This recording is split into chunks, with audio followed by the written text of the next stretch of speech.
It was an accident that I was put there, but I was put in the right place because before the week was over, I knew that I never really wanted to do anything but teach. I don't tell my name. I'll give you my initials. That's what I go by. VP, as in very pretty. And the last name is Dalrymple.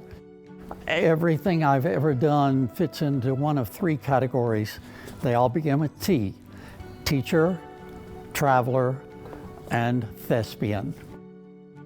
I majored in English because my plan was to write the great American novel. My parents were not too thrilled with that as a possibility for a way to make a living. So they suggested if I wanted to major in English, fine, but take something else that I could use to make a living. So I took education as a minor. Never planned to do anything with it. Don't think I really paid that much attention to education courses. But I graduated with English, and I planned to go straight on into my master's, but I didn't get a scholarship that I was hoping for. So then I thought, well, I'll just wait until next year and I'll apply again. But my parents were not too thrilled about that idea. They said, no, look for a teaching job. This was in August. Where do you find a teaching job in August? I tried all of the local school systems. None of them had any openings. I came to Monroe, to the Ouachita Parish system last because there was no possibility of getting a job here. Everybody from the college applied here. When I walked into the school board office, the superintendent said, "Where have you been?" And I said, "What do you mean?" He said, "Well, I have you on a list of English majors, and we had a job opening last week because somebody moved. So I was waiting for you to come in." I showed up the next week and the teachers had their roll and we called out the kids' names. I had 30 kids follow me to my classroom and I said, "Okay, here we go." I had no idea other than you've got to make them believe you know what you're doing. And I had enough theater to think, I can bluff my way through this. I can play a part. I will be the teacher. And as I said, it was an accident that I was put there, but I was put in the right place because before the week was over, I knew that I never really wanted to do anything but teach. The very first time I visited the theater, I was going to Northeast, it's ULM now, and I was already doing plays, and somebody invited me to go to a play that they were doing at the Monroe Little Theater, the Little Theater of Monroe, which at that time was at Selman Field in an old barracks building.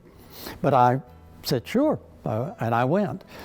And I was blown away. I just didn't know that you could do things like that on a stage. And that was some stage to try to do something on.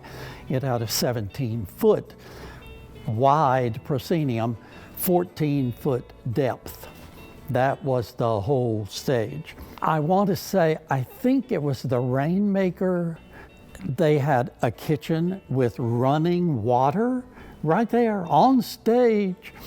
I just couldn't believe that it was a real world on the stage. I left that performance and said, when are they having tryouts for the next play? I want to be in it. And the next play was Witness for the Prosecution. And I was cast. I was about 17, maybe 18 at the time.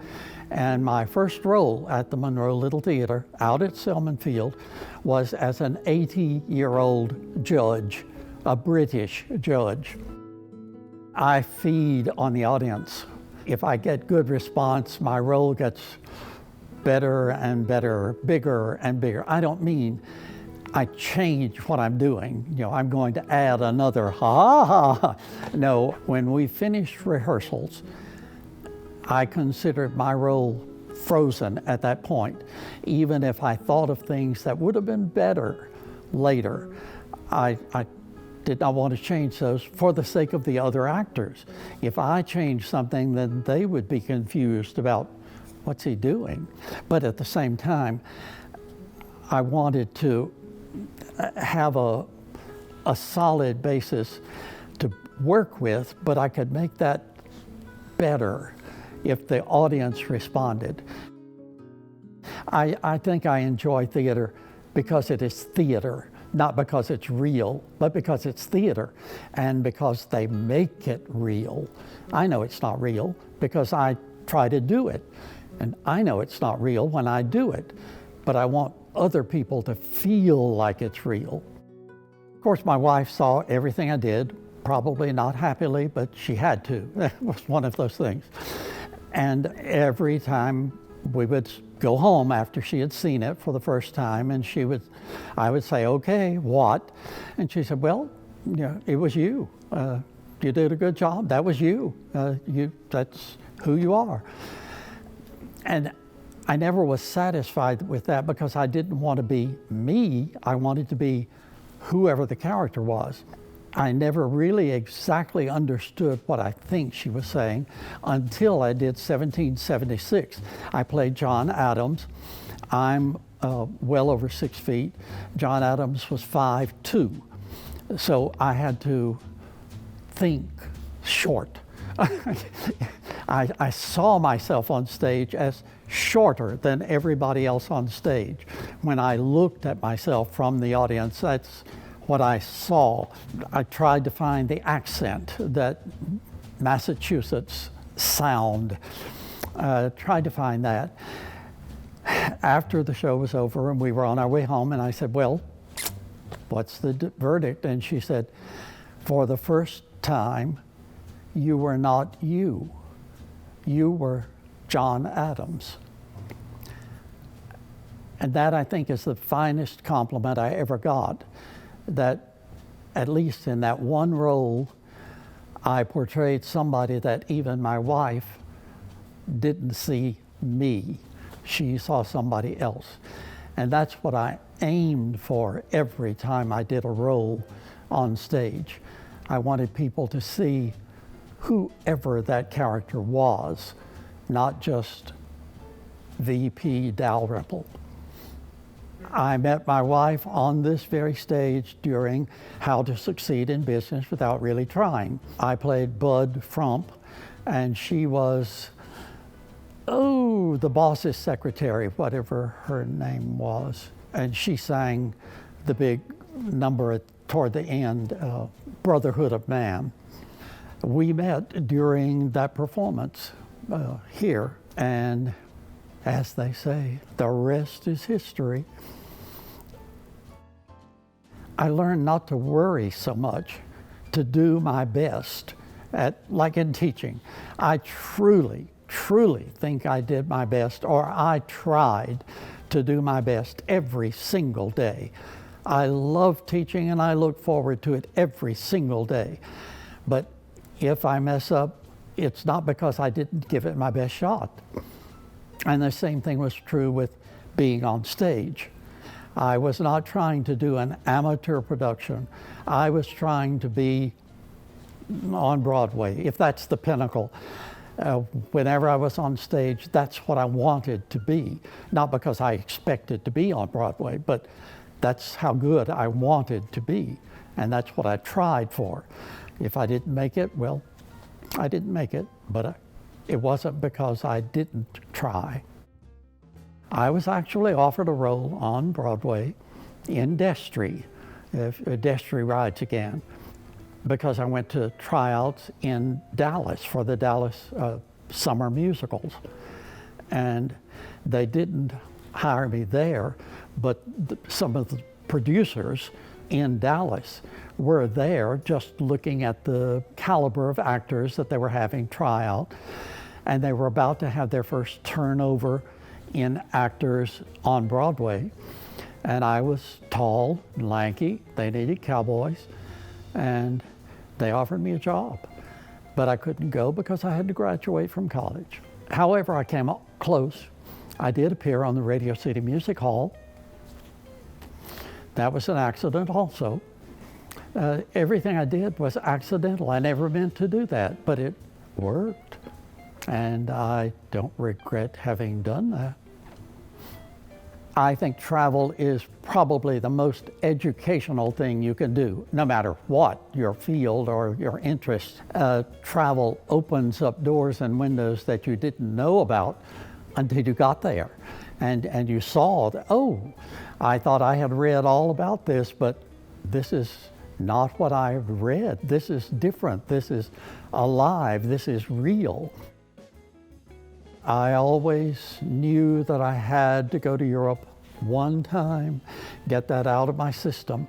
So one year, I borrowed from the bank $1,000. I paid for my Eurail pass and my plane ticket, and I sailed to Europe. I spent the entire three months of summer vacation in Europe. And that was with my $1,000. That's every cent I had. I couldn't save up during the year because I didn't make enough to save. I could barely pay my bills. I came back to Monroe, landed in Monroe with 37 cents. That's all I had. I couldn't have even taken a taxi home if somebody hadn't met me at the airport. It ended up being very, very costly, because within a week I knew one time's not going to do it. And so I ended up having to go to Europe year after year after year after year. And happily, when I met my wife, she felt the same way. We need to travel. And we were not those who said, when we retire. No, we didn't do that. We started traveling immediately. I took an around-the-world trip with National Geographic. We left the day after Christmas in 2013, and I got home at the end of January. We were visiting World Heritage sites. You know, it was like 30-something days, and we got totally around the world with places that I thought I would never see and would take nothing for having seen them. But I will say that when we got back, I was more exhausted than I've ever been in my life, and spoiled. The very next year, I began a medical marathon. I was first diagnosed with prostate cancer, but before I could begin treatment for the prostate cancer, I had a heart attack. The heart attack resulted in open heart surgery. When they did this open heart surgery, they found spots on one of my lungs, so they had to remove part of a lung. And after I was rehabbed and back home, I then began radiation treatment, both for the prostate and for the lung. So for 40 days, I took 2 radiation treatments every day. This was all in 2015, so that was just a medical marathon. Had I not gone around the world before that, I would never have gone. Do your best. I've always tried to do my best at whatever I did, and whatever I did really was teaching or acting, my thespian work. In the sense, traveling. I've always tried to see and do everything out there. And no matter how much I prepared, read, thought I was ready, there's always so much you don't know. There's so much to learn. So be open to learning, be prepared, but don't think that that's the end of it. What are you going to have if you don't collect experiences? If you don't have memories? When it comes to the point that you can't travel, you know, you've got the bad knee or the bad back or whatever, or you can't really teach because you're just,